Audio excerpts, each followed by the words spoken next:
अगली चीज़ हम पढ़ने वाले हैं जो कि है हमारा पास रक्त का संगठन या फिर कंपोजिशन ऑफ ब्लड, है ना। तो हम अगला जो पढ़ने वाले हैं हम रक्त के, अभी हमने रक्त की विशेषता पढ़ी, उसके फंक्शन पढ़े, है ना, उसकी प्रॉपर्टीज़ पढ़ी हमने। तो हमको पता चला अब हम है ना उसके बारे में डिटेल्स में पढ़ने वाले हैं, उसका कंपोजिशन देखने वाले हैं, किसका, ब्लड का। तो ब्लड का कंपोजिशन या फिर रक्त का संगठन, ठीक है ना। तो ब्लड का कंपोजिशन या फिर रक्त का संगठन, तो ब्लड के अंदर है ना प्लाज्मा है ना, देखो ब्लड को है ना दो भागों में डिवाइड कर दिया है, एक तो प्लाज्मा और एक ब्लड सेल, ठीक है ना। किस किस भागों में डिवाइड कर दिया है, प्लाज्मा और ब्लड सेल, ठीक है ना। तो प्लाज्मा कितना परसेंट होता है, 55%, और ब्लड सेल कितने होते हैं, 45%, ठीक है ना। तो प्लाज्मा में कुछ चीज़ होती है, प्लाज्मा के अंदर क्या क्या होता है, वाटर, प्रोटीन और कुछ अदर चीज़, है ना। तो वाटर कितना परसेंट होता है, 92 से 93% होता है। प्रोटीन कितनी होती है, 7 से 8%, है ना। तो प्रोटीन कौन कौन से होती है, एल्बुमिन, ग्लोबुलिन और फाइब्रिनोजन, ये है ना प्लाज्मा के अंदर प्रोटीन होती है, एल्बुमिन, ग्लोबुलिन और फाइब्रिनोजन, 3 प्रोटीन होती है किसके अंदर, प्लाज्मा के अंदर 7 से 8% होती है। उसके बाद में कुछ अदर चीज़ होती है, अदर चीज़ में इलेक्ट्रोलाइट, गैसेस, न्यूट्रिशन और कुछ अदर चीज़ होती है किसके अंदर, प्लाज्मा के अंदर, है ना। अब ब्लड सेल कौन कौन से होते हैं, तो ब्लड सेल्स 3 होती है ना, आरबीसी, प्लेटलेट्स और डब्ल्यूबीसी, आरबीसी, डब्ल्यूबीसी, प्लेटलेट्स, 3 है ना। ब्लड के अंदर सेल होती कितने परसेंट होती है, 45%, है ना। तो देखो आरबीसी, प्लेटलेट्स और डब्ल्यूबीसी, तो डब्ल्यूबीसी भी है ना दो प्रकार की होती है, एक ग्रेनुलोसाइट और एक एग्रेनुलोसाइट। ग्रेनुलोसाइट कौन कौन से, देखो ग्रेनुलोसाइट और एग्रेनुलोसाइट का मतलब क्या होता है, जिसके अंदर है ना ग्रेनुल्स हो, है ना, जिसके सेल्स के अंदर क्या होते हैं, ग्रेनुल्स होते हैं, छोटे छोटे कण होते हैं, उसे हम क्या बोलते हैं, ग्रेनुलोसाइट, ठीक है ना। तो जिसके अंदर ग्रेनुल्स हो उसे हम ग्रेनुलोसाइट, और जिसके अंदर नहीं हो उसे एग्रेनुलोसाइट कहते हैं, ठीक है ना। तो ग्रेनुलोसाइट में कौन कौन से सेल्स आते हैं, न्यूट्रोफिल, इओसिनोफिल और बेसोफिल, है ना। कौन कौन से आते हैं, न्यूट्रोफिल, इओसिनोफिल और बेसोफिल। ये ट्रिक भी होती है दोस्तों, बेन, है ना, क्या होती है, बेन, BEN, बेन एक ट्रिक है, ट्रिक से आपको याद रखना है कि बेसोफिल, इओसिनोफिल और न्यूट्रोफिल, है ना, इसके अंदर क्या होते हैं, ग्रेनुल्स होते हैं, ग्रेनुल्स होते हैं। ग्रेनुल किस, जैसे कि मान लो ये सेल है तो इसके अंदर कुछ इस प्रकार क्या रहेंगे, ग्रेनुल्स रहेंगे, ठीक है ना, और कुछ इस प्रकार इनके अंदर न्यूक्लियस प्रेजेंट रहेंगे। तो जिसके अंदर है ना कुछ इस प्रकार न्यूक्लियस और कुछ इस प्रकार ग्रेनुल्स रहेंगे उसे हम क्या बोलते हैं, ग्रेनुलोसाइड सेल। और कुछ ऐसी सेल जिसके अंदर है ना न्यूक्लियस तो प्रेजेंट रहेगा लेकिन क्या नहीं रहेगा, ग्रेनुल्स नहीं रहेंगे, ठीक है ना, तो उसे क्या बोलते हैं, एग्रेनुलोसाइट। तो एग्रेनुलोसाइट कितने होते हैं, दो होते हैं, मोनोसाइट और लिम्फोसाइट, ठीक है ना। तो आप लोगों को ये समझ में आया होगा, ब्लड है ना दो भागों में डिवाइड कर दिया, प्लाज्मा और ब्लड सेल। प्लाज्मा के अंदर वाटर होता है, प्रोटीन होता है और कुछ अदर चीज़ होती है। वाटर 92 से 93%, प्रोटीन होता है 7 से 8%, प्रोटीन में एल्बुमिन, ग्लोबुलिन, फाइब्रिनोजन, है ना। अदर चीज़ है ना, अदर चीज़ 1 से 2% होती है, इसमें इलेक्ट्रोलाइट, गैसेस होती है, गैसेस, इलेक्ट्रोलाइट में सोडियम, पोटेशियम क्लोराइड, ये इलेक्ट्रोलाइट होते हैं। गैसेस में ऑक्सीजन, CO2, नाइट्रोजन गैस होती है। न्यूट्रिशन में बहुत सारे कार्बोहाइड्रेट, प्रोटीन, है ना, ये सब होते हैं और कुछ अदर चीज़ होती है। अब सेल में है ना 3 होती है, आरबीसी, प्लेटलेट और डब्ल्यूबीसी होती है। डब्ल्यूबीसी दो प्रकार की होती है, ग्रेनुलोसाइट और एग्रेनुलोसाइट। ग्रेनुलोसाइट में बेन ट्रिक याद रखना है, बेन का मतलब, बी का मतलब होता है बेसोफिल, ई का मतलब एसिनोफिल और एन का मतलब होता है न्यूट्रोफिल, ठीक है ना। एग्रेनुलोसाइट दो होती है, मोनोसाइट और लिम्फोसाइट। तो अब आरबीसी है ना, हमने अभी जस्ट अभी क्या देखा था अपन ने, कंपोजिशन, ठीक है ना। तो कंपोजिशन के बाद में अपन पढ़ने वाले हैं आरबीसी, है ना। तो आरबीसी के अब अपन पढ़ेंगे, तो आरबीसी को है ना जो बायोलॉजिकल नेम होता है वो क्या होता है, इरिथ्रोसाइट, है ना। तो आरबीसी को क्या बोलते हैं, इरिथ्रोसाइट, ठीक है ना। तो ये क्या है, बायोलॉजिकल नेम है, इरिथ्रोसाइट, ठीक है ना। तो आरबीसी, आरबीसी के बारे में अपन बात करें तो आरबीसी कैसे होती है, नॉन न्यूक्लिएटेड, है ना। तो हम जब सेल पढ़ रहे थे तब हम इसका जिक्र किया था कि आरबीसी के अंदर क्या, जो ह्यूमन आरबीसी होती है उसके अंदर क्या नहीं होता है, न्यूक्लियस अब्सेंट होता है, ठीक है ना। लेकिन मछली की जो आरबीसी होती है उसके अंदर है ना न्यूक्लियस प्रेजेंट होता है, ठीक है ना। तो आरबीसी के अंदर क्या नहीं होता है, न्यूक्लियस नहीं होता है, इसमें कलरिंग पिगमेंट होता है ना। मतलब क्या होता है, इसमें केंद्रक नहीं होता है, साथ ही साथ है ना इसके अंदर है ना कलरिंग पिगमेंट हीमोग्लोबिन होता है ना। जो कलर देने वाला वर्णक होता है वो कौन होता है, हीमोग्लोबिन, ठीक है ना। जो कि क्या करता है, हमारे आरबीसी कैसी दिखती है, लाल रंग की, ठीक है ना। आरबीसी किस रंग की दिखती है, हमें लाल रंग की होती है। तो इसे है ना कलर कौन देता है, हीमोग्लोबिन, ठीक है ना। तो जो कलर देने वाला वर्णक होता है वो कौन सा होता है, हीमोग्लोबिन होता है, ठीक है ना। कौन देता है कलर, हीमोग्लोबिन। इसके बाद में है ना इसका ओरिजिन है ना, इसका ओरिजिन कहाँ पे होता है, बोन मैरो में। मतलब जो आरबीसी की उत्पत्ति होती है, जो आरबीसी का निर्माण होता है वो कहाँ पे होता है, आरबीसी का निर्माण बोन मैरो में। फेट ऑफ आरबीसी है ना, तो फेट ऑफ आरबीसी मतलब आरबीसी डिस्ट्रॉय कहाँ पे होती है, स्प्लीन के अंदर है ना। जो आरबीसी की जो डिस्ट्रॉय होती है, आरबीसी जो आरबीसी का डिस्ट्रॉय कहाँ पे होता है, स्प्लीन के अंदर है ना। या फिर हम कह सकते हैं उसकी मृत्यु कहाँ पे होती है, स्प्लीन के अंदर। इसकी देखो आरबीसी की है ना कभी मृत्यु नहीं होती है, एक चीज़ ध्यान रखना है, आरबीसी की मृत्यु नहीं होती है, आरबीसी केवल टूटती है, ठीक है ना। क्या होता है, जब हमारी बॉडी के अंदर जब आरबीसी की लाइफ साइकिल कंप्लीट हो जाती है, जब लाइफ उसकी लगभग लगभग 120 दिन की हो जाती है, तो उसके बाद में क्या होता है कि आरबीसी की जो मेम्ब्रेन होती है वो क्या हो जाती है, सनाइल हो जाती है, बूढ़ी हो जाती है। तो वो जो स्प्लीन के अंदर बहुत सारी कैपिलरीज रहती है उसमें निकलने की कोशिश करती है। तो जो आरबीसी की जो वॉल रहती है वो क्या हो जाती है, एकदम सनाइल हो जाती है या फिर बूढ़ी हो जाती है। तो वो निकलने की कोशिश करती है तो वो नहीं निकल पाती, और नहीं निकलने के कारण क्या होता है, थोड़ा बहुत आरबीसी का साइज भी बढ़ जाता है और निकलने की कोशिश करती है।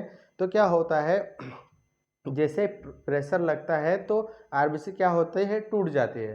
तो आरबीसी फिर अलग अलग टूट कर अलग अलग भागों में डिवाइड हो जाती है, कुछ यूरोबिलिन के माध्यम से या फिर बिलीरुबिन बिलीवर्डिन में कन्वर्ट हो जाती है। और ऐसे करके है ना वो आपस से उसे रिसेंट यूज़ कर लिया जाता है, जो भी तत्व टूटने के बाद में मिलते हैं वो वापस रिपेयर हो रिसेंट हो जाते हैं, या फिर उसका नया वापस से कुछ न कुछ नया अंतिम उत्पाद वापस बन जाता है, ठीक है ना। तो आरबीसी है ना टूटती है, उसकी मृत्यु नहीं होती है, ठीक है ना। तो आरबीसी का शेप कैसा होता है ना, तो आरबीसी का शेप देखो हमें यहाँ पे दिख रहा है, आरबीसी कैसी दिखती है, गोल दिखती है। पर है ना हम उसे है ना जब साइड से देखेंगे, जो आप लोगों ने इक्लेयर चॉकलेट खाई होगी, तो जब हम साइड से देखते हैं तो उसके बीच में है ना गड्ढा रहता है, ठीक है ना। तो आरबीसी है ना, देखो ये जो है ना, हम जब आरबीसी को ये गोले को हम जब इस प्रकार खड़ा करके देखेंगे तो कुछ इस प्रकार दिखेगा। तो ये है ना किस प्रकार दिखती है, डम्बल शेप है ना, या फिर बाइकॉन्केव है ना। बाइकॉन्केव किसको बोलते हैं, दोनों तरह से अवतल उत्तल होती है ना, कैसे होती है, बाइकॉन्केव, ठीक है ना। तो अवतल उत्तल आप लोगों ने सुना ही होगा कि देखो जो है ना कुछ इस प्रकार होता है ना। तो आरबीसी है ना कुछ दोनों तरफ से कैसे है, अवतल है, ठीक है ना। तो है ना ये कैसे होती है, बाइकॉन्केव। साथ ही साथ ये डिस्क शेप भी होती है और डंबल शेप भी होती है। जो जिम में जाते हैं डंबल डंबल उठाया होगा आप लोगों ने, तो जिम में जब हम योगा करते हैं या फिर जब जिम करते हैं तो क्या एक डंबल से हम दोनों हाथों से, जब बॉडी बिल्डर बॉडी बढ़ाता है तो डंबल का यूज़ करता है, तो उसी डंबल के शेप की हमारी क्या होती है, आरबीसी है ना। तो आरबीसी का साइज कितना होता है, 7.2 माइक्रो है ना। कितना होता है, 7.2। और बीच में इसका जो बीच का जो साइज होता है वो 1 माइक्रोन मीटर होता है, और जो पेरीफेरल का होता है बीच का कितना होता है, 1 माइक्रो मीटर, ठीक है ना। ये सेंट्रल का होता है, और पेरीफेरल या फिर बाहर का जो होता है वो जो किनारों का साइज होता है वो 2.2 माइक्रोमीटर होता है। इसके बाद में है ना लाइफ स्पान ऑफ आरबीसी। तो लाइफ स्पान मतलब आरबीसी का जीवन काल कितने दिनों का होता है, 120 दिन का, ठीक है ना। तो 120 दिन के बाद में आरबीसी धीरे धीरे टूटने लग जाती है और स्प्लीन के अंदर जाके ये डिस्ट्रॉय हो जाती है ना। कहाँ पे डिस्ट्रॉय हो रही है, स्प्लीन के अंदर है ना। लाइफ साइकिल कितने दिन का हो गया, 120 दिन का। अब आरबीसी का फंक्शन क्या है या फिर आरबीसी का कार्य क्या होता है, तो important role in the gases transport है ना। तो आरबीसी का सबसे इम्पोर्टेंट रोल क्या होता है, गैसेस को ट्रांसपोर्ट करना, ठीक है ना। जितने हमारे शरीर में जो हम सांस लेते हैं, ऑक्सीजन लेते हैं, उस ऑक्सीजन को परिवहन करने का काम कौन करता है, आरबीसी करती है, ठीक है ना। तो आरबीसी का इम्पोर्टेंट रोल क्या हो गया है, गैसेस का ट्रांसपोर्ट करना है ना। तो ट्रांसपोर्ट क्या करती है, ऑक्सीजन को लंग्स से टिश्यू तक है ना। तो जब हम सांस लेते हैं तो सांस कहाँ तक जाती है, हमारे लंग्स तक जाती है, ठीक है ना, हमारे फेफड़े तक जाती है और उसी फेफड़े से ब्लड के द्वारा है ना पूरी बॉडी में सर्कुलेशन होता रहता है, या फिर हमारे हर एक टिश्यू तक पहुंचाने का काम जो होता है वो कौन करता है, ब्लड करता है, ठीक है ना। तो लंग्स से टिश्यू तक ट्रांसपोर्ट करती है और ट्रांसपोर्ट ऑफ CO2 को कहाँ से, टिश्यू से लंग्स तक ले जाने का काम करती है कौन, आरबीसी, ठीक है ना। आरबीसी क्या करती है, एक तो लंग्स से टिश्यू तक ले जाएगी, और देखो अब यहाँ पे ऑक्सीजन लंग्स से टिश्यू तक गया है तो अब यहाँ पे ऑक्सीजन पहुँच गया है, अब ये ऑक्सीजन का यूज़ हो गया तो ये CO2 दे दिया है, ठीक है ना। तो CO2 को कहाँ से, टिश्यू से लंग्स तक पहुँचा दिया। अब टिश्यू को ऑक्सीजन CO2 को कहाँ से, टिश्यू से लंग्स तक पहुँचा दिया, तो हमारे द्वारा सांस की विधि द्वारा क्या करते हैं, हम उसे CO2 को बाहर निकाल देते हैं। थर्ड जो फंक्शन होता है वो होता है ब्लड ग्रुप डिटर्मिनेशन, है ना। तो जब जब हम ब्लड ग्रुप जांच करते हैं तो आरबीसी की सतह पर है ना एंटीजन प्रेजेंट होते हैं, उसी के आधार पर हम ब्लड ग्रुप का भी डिटर्मिनेशन करते हैं, या फिर हम ब्लड ग्रुप की जांच भी उसी के आधार पर करते हैं, क्योंकि हमारे आरबीसी के अंदर अलग अलग ग्रुप वाले व्यक्ति के अलग अलग आरबीसी पे अलग अलग प्रकार के एंटीजन होते हैं। जैसे ए ग्रुप वाले व्यक्ति की आरबीसी के ऊपर ए एंटीजन पाया जाता है, बी वाले पे ए बी पाया जाता है, ए बी पे ए बी और ओ पे किसी प्रकार का एंटीजन नहीं पाया जाता है ना। तो उसी एंटीजन के आधार पर हम क्या करते हैं, एंटीजन और एंटीबॉडी के बीच में रिएक्शन करवाते हैं, और जहाँ पे भी रिएक्शन होता है वो ब्लड ग्रुप डिटर्मिनेशन होता है। तो एक इम्पोर्टेंट फंक्शन ये भी हो गया कि blood group determination main function हो गया किसका, आरबीसी का। सबसे इम्पोर्टेंट फंक्शन क्या है, गैसेज ट्रांसपोर्ट करना, और थर्ड वाला जो होता है ब्लड ग्रुप डिटर्मिनेशन करना भी आरबीसी का फंक्शन होता है, ठीक है ना। अगली चीज़ है फिजियोलॉजिकल वेरिएशन। तो कब, है ना, कब आरबीसी में फिजियोलॉजिकल वेरिएशन होगा, या फिर जो भी कहने का मतलब ये है कि कब चेंज होगा आरबीसी में, है ना, बदलाव कब होगा, कब उसका लेवल बढ़ जाएगा और कब उसका घट जाएगा, ठीक है ना। तो ये है ना डिपेंड करता है एज पे, है ना। तो सबसे पहले है एज पे डिपेंड करता है कि अगर जो जवान व्यक्ति होता है उसमें ज़्यादा खून भरा हुआ रहता है, हम बोलते हैं ना कि हट्टा कट्टा है, खून भरा आदमी, है ना। तो इसलिए बोलते हैं क्योंकि एज पे डिपेंड करता है, जो जवान रहेगा उसमें आरबीसी की संख्या ज़्यादा रहेगी, मतलब हीमोग्लोबिन की संख्या ज़्यादा रहेगी। जैसे जैसे एज कम होती जाएगी उसकी आरबीसी भी कम होती जाएगी, ठीक है ना। दूसरा है सेक्स, है ना। तो लिंग पे भी डिपेंड करता है मेल और फीमेल के अंदर, है ना। तो लिंग पे बहुत ज़्यादा डिपेंड करता है, ठीक है ना। तो जो व्यक्ति पुरुष रहता है उसमें ब्लड का लेवल ज़्यादा होता है, मतलब आरबीसी का लेवल भी ज़्यादा होता है, क्योंकि आरबीसी को कलर कौन दे रहा है, हीमोग्लोबिन। तो हीमोग्लोबिन का लेवल भी जो पुरुष रहेगा उसमें ज़्यादा रहेगा और जो महिला रहेगी उसमें कम रहेगा, है ना। तो ये लिंग पे भी डिपेंड करता है, ठीक है ना। हाई एटीट्यूड, है ना। तो हम हाई एटीट्यूड मतलब ऊंचाई पे, है ना। तो ऊंचाई पे जैसे जैसे हम जाएंगे तो आरबीसी का लेवल भी बढ़ जाएगा, ठीक है ना। तो हम इसलिए तो कहते हैं कि हिमाचल पे जो रहने वाले लोग होते हैं उनके गाल बहुत लाल होते हैं, ऐसा हम सुनने को मिलते हैं। जैसे मनाली, है ना, उधर हिमाचल पे जितने भी लोग रहते हैं उनके गाल, है ना, हमें दूर से देखने पे हमें कैसे दिखते हैं, लाल लाल दिखते हैं। तो उसका कारण क्या होता है, जो ऊंचाई पे रहते हैं ना तो वहाँ पे ऑक्सीजन लेवल थोड़ा कम होता है, जिसके कारण क्या होता है, ऑक्सीजन की पूर्ति करने के लिए ब्लड की संख्या क्या होती है, आरबीसी की संख्या क्या होती है, बढ़ जाती है, जिसके कारण उनके गाल क्या होते हैं, गाल या फिर हमारी जो स्किन होती है वो थोड़ी थोड़ी हल्की सी लाल दिखती है। क्यों दिखती है, क्योंकि वहाँ पे आरबीसी की संख्या ज़्यादा मात्रा में बढ़ जाती है, ठीक है ना। तो हाई एटीट्यूड समझ में आ गया। उसके बाद में है मस्कुलर एक्सरसाइज। जब एक्सरसाइज करते हैं ना तब भी हमारा देखो हम, है ना, कभी कभी ऐसा होता है कि हमें किसी ने भगाया है या फिर हम दौड़ के आए हैं या फिर ज़्यादा मात्रा में दौड़ लिए तो हम हमारा, है ना, शरीर में सर्कुलेशन भी बढ़ जाता है। और जितना ज़्यादा मात्रा में सर्कुलेशन बढ़ेगा या फिर हम जितना ज़्यादा एक्सरसाइज करेंगे तो क्या होता है कि ऑक्सीजन की पूर्ति करने के लिए आरबीसी संख्या भी बढ़ जाती है। या फिर हमने देखा होगा बॉडी बिल्डर जितने भी होते हैं उनका ब्लड लेवल बहुत ज़्यादा होता है ना। तो एक्सरसाइज करते तब भी क्या होता है, ब्लड आरबीसी की संख्या बढ़ जाती है, ठीक है ना। थर्ड लास्ट है इमोशनल कंडीशन में। इमोशनल कंडीशन में भी फिजियोलॉजिकल वेरिएशन होते हैं। इसमें भी इमोशनल, जब किसी इमोशनल कंडीशन हो जाती है या किसी प्रकार का घबराहट हो जाता है, तब भी क्या होता है, आरबीसी की संख्या बढ़ जाती है, ठीक है ना। तो आरबीसी की संख्या तब भी क्या हो जाएगी, बढ़ जाएगी। लेकिन कब, और लेकिन क्या होता है, और भी फिजियोलॉजिकल वेरिएशन होते हैं जब हम सोते हैं, ड्यूरिंग स्लीप, है ना। जब हम सोते हैं तब क्या होता है, आरबीसी की संख्या कम हो जाती है ना। हमें ऑक्सीजन की भी ज़रूरत कम होती है, क्योंकि ज़्यादा मात्रा में, है ना, जब हम सोते हैं ना तब क्या होता है, ऑक्सीजन का लेवल थोड़ा हमें पूरा आराम मिलता है, तो हमें, है ना, ज़्यादा मात्रा में सर्कुलेशन भी नहीं हो पाता है ना। हमारा पल्स रेट भी थोड़ा कम होता है, कब, जब सोते हैं तब, है ना। तो जब ड्यूरिंग स्लीप के समय, है ना, हमारे आरबीसी की संख्या क्या हो जाती है, कम हो जाती है। और प्रेगनेंसी के टाइम भी, है ना, आरबीसी की संख्या क्या हो जाती है, कम हो जाती है, ठीक है ना। अगला टर्म है इरिथ्रोपोइसिस, है ना। तो इरिथ्रोपोइसिस वर्ड यूज होता है कब, जब आरबीसी का निर्माण होता है, तब उस प्रोसेस को क्या बोलते हैं, इरिथ्रोपोइसिस, है ना।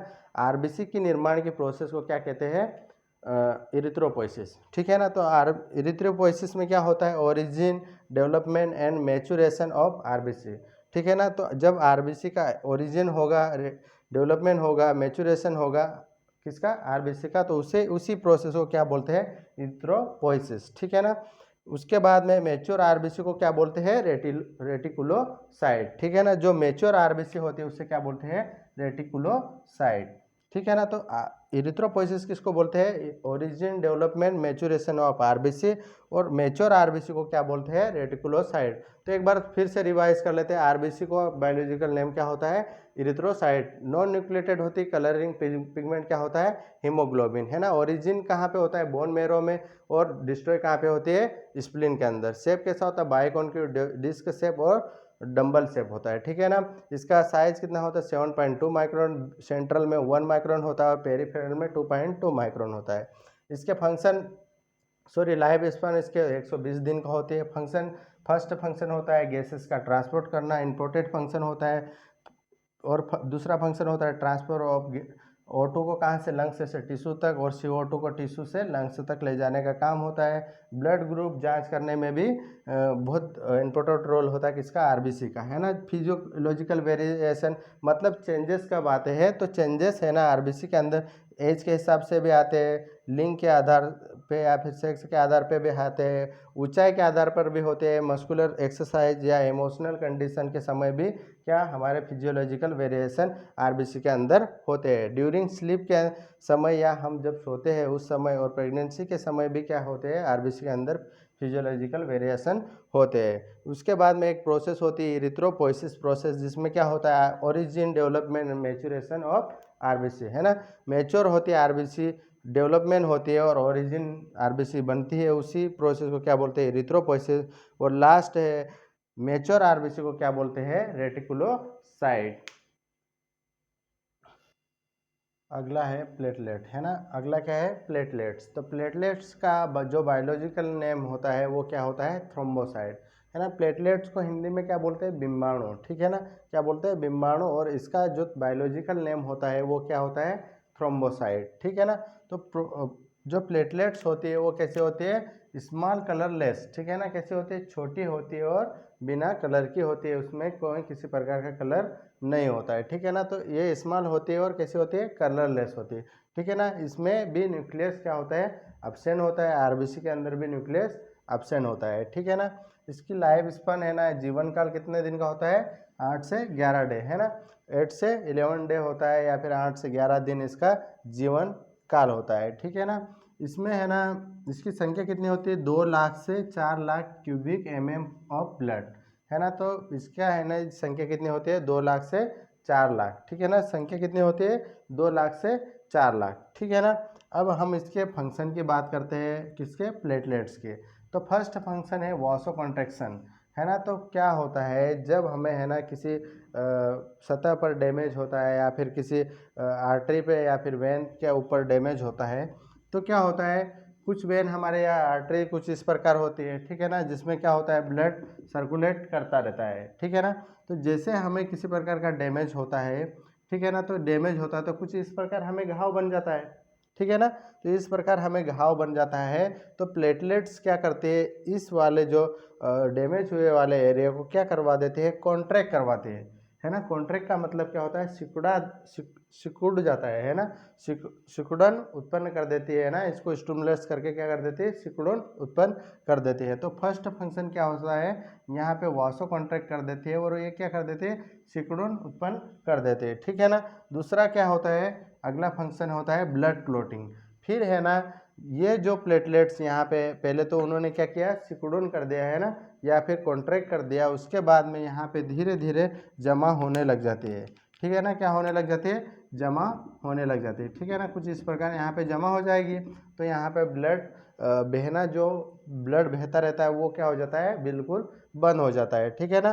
फिर ऐसे धीरे धीरे है ना, जब अगला फंक्शन क्या होता है, प्लेटलेट प्लग फॉर्मेशन। तो जैसे जैसे है ना यहाँ पे जमा होने लग जाते हैं, तो यहाँ पे एक प्लग का निर्माण हो जाता है ना। क्या हो जाता है, एक प्लग का निर्माण हो जाता है, एक स्विच का निर्माण हो जाता है, जो क्या करता है, ब्लड को बंद कर देता है ना। फिर यहाँ पे कुछ इस प्रकार है ना, एक प्लग का निर्माण हो जाता है, जिससे है ना ब्लड बहना बिल्कुल बंद हो जाता है, ठीक है ना। फिर क्या कर देता है, फाइब्रिनोलाइसिस। फिर यहाँ पे जो जमा हुआ होता है, जो एक्स्ट्रा मटेरियल जो जमा हुआ होता है, उसे तोड़ने का काम भी कौन करता है, प्लेटलेट, है ना। तो यहाँ पे देखो, यहाँ पे पहले है ना कॉन्ट्रैक्ट हुआ, फिर उसके बाद क्लोटिंग हुई, उसके बाद में प्लग का निर्माण हुआ, और उसके बाद में यहाँ पे जो एक्स्ट्रा जम गया था उसे भी क्या किया है उन्होंने, जो यहाँ पे एक्स्ट्रा जो जम गया है उसे भी क्या किया है, फाइब्रिनोलाइसिस के द्वारा इसे तोड़ दिया है। और यहाँ पे जो भी रिपेयरिंग का काम है वो सारा किसने किया है, प्लेटलेट्स में, ठीक है ना। तो मेन इंपॉर्टेंट रहता है प्लेटलेट्स के तीन चार फंक्शन होते हैं। फर्स्ट फंक्शन होता है वासो contraction, blood clotting, platelet plug formation और फाइब्रिनोलाइसिस। ये किसके फंक्शन होते हैं, प्लेटलेट्स के। अगला है, अपन है ना अभी क्या पढ़ते हैं, प्लेटलेट, ठीक है ना। प्लेटलेट्स के बाद में अब क्या पढ़ने वाले हैं अपन, WBC, है ना। तो WBC का बायोलॉजिकल नेम क्या होता है, ल्यूकोसाइट, है ना। WBC को क्या बोलते हैं, वाइट ब्लड सेल, है ना। हिंदी में इसे श्वेत रक्त कोशिका बोलते हैं, श्वेत रक्त कोशिका, या फिर इंग्लिश में वाइट ब्लड सेल, ठीक है ना। बायोलॉजिकल नेम क्या होता है इसका, ल्यूकोसाइट, ठीक है ना। तो ये कैसे होती है, न्यूक्लिएटेड होती है और कलरलेस होते हैं ना। कैसे होते हैं, न्यूक्लिएटेड और कलरलेस, है ना। टोटल आरबीसी काउंट, है ना। तो कितना टोटल आरबीसी काउंट होता है, तो 7000 से 11000 क्यूबिक पर क्यूबिक एमएम होता है, ठीक है ना। कितना, 7000 से 11000 पर क्यूबिक एमएम, ठीक है ना। लाइफ स्पान है ना, इसका जीवन काल कितने दिन का होता है, 7 से 10 दिन का इसका जीवन काल होता है, ठीक है ना। अब आरबीसी जो डब्ल्यूबीसी होती है वो कितने प्रकार की होती है, 2 प्रकार की, है ना। तो डब्ल्यूबीसी कितने प्रकार की होती है, 2 प्रकार की, एक ग्रेनुलोसाइट और एक एग्रेनुलोसाइट, ठीक है ना। तो अग्रेनुलोसाइट और ग्रेनुलोसाइट, ठीक है ना। तो ग्रेनुलोसाइट में कौन कौन से, न्यूट्रोफिल, यूसिनोफिल और बेसोफिल, ठीक है ना। इसकी ट्रिकी है बेन, ठीक है ना। कौन सी ट्रिक है, बेन, है ना। बेसोफिल, यूसिनोफिल और न्यूट्रोफिल, ठीक है ना। तो ये ग्रेनुलोसाइट और एग्रेनुलोसाइट, मोनोसाइट और लिम्फोसाइट, है ना। तो स्ट्रक्चर भी दिख ही रहा होगा कि जो न्यूट्रोफिल है वो है ना, देखो जो ग्रेनुलोसाइट में अपन को है ना छोटे छोटे क्या दिख रहे हैं, ग्रेन्यूल्स दिख रहे हैं, ठीक है ना। इसके अंदर भी ग्रेन्यूल्स दिख रहे हैं, इसके अंदर भी, इसके अंदर भी, ठीक है ना। तो न्यूट्रोफिल के अंदर भी ग्रेनुलोसाइट होता है, मतलब ग्रेन्यूल्स होते हैं। यूसिनोफिल के पास भी ग्रेनुल होते हैं और बेसोफिल के पास भी क्या होते हैं, ग्रेनुल्स होते हैं। साथ ही साथ है ना, इनमें लोब भी अलग अलग होते हैं, इनके अंदर 2 लोब दिख रहे हैं, इसके अंदर भी 2, इसमें टोटल न्यूट्रोफिल में 4 लोब्स, एक न्यूक्लियस के 4 लोब्स भी दिख रहे हैं हमें, ठीक है ना। इसके साइटोप्लाज्मा में हमें छोटे छोटे ग्रेन्यूल्स भी दिख रहे हैं, ठीक है ना। तो ये ग्रेनुलोसाइट सेल्स होती है, और ये अग्रेनुलोसाइट जिसके अंदर जिसके साइटोप्लाज्मा क्लियर दिख रहा है, ठीक है ना। इनका जो साइटोप्लाज्मा कैसा दिख रहा है, क्लियर दिख रहा है, और इसका तो न्यूक्लियस भी है ना एकदम क्लियर है, लेकिन इसका हल्का सा दबा हुआ या पंच है, ठीक है ना, किसका, मोनोसाइट का। इसके बाद में हम इनके फंक्शन की बात करेंगे। तो न्यूट्रोफिल और मोनोसाइट के जो फंक्शन होते हैं वो डिफेंस मैकेनिज्म में हेल्प करते हैं। मतलब कहने का मतलब ये है कि ये है ना लड़ने के लिए होती है, जो भी बाहर से बैक्टीरिया, वायरस, जो भी कीटाणु वगैरह जीवाणु आते हैं जो हमें नहीं दिखाई देते हैं उन और हमारे बॉडी के अंदर चले जाते हैं, तो उनसे लड़ने का काम कौन करते हैं? न्यूट्रोफिल और मोनोसाइट, ठीक है ना। तो इनका डिफेंस मैकेनिज्म में बहुत इंपॉर्टेंट रोल होता है किसका?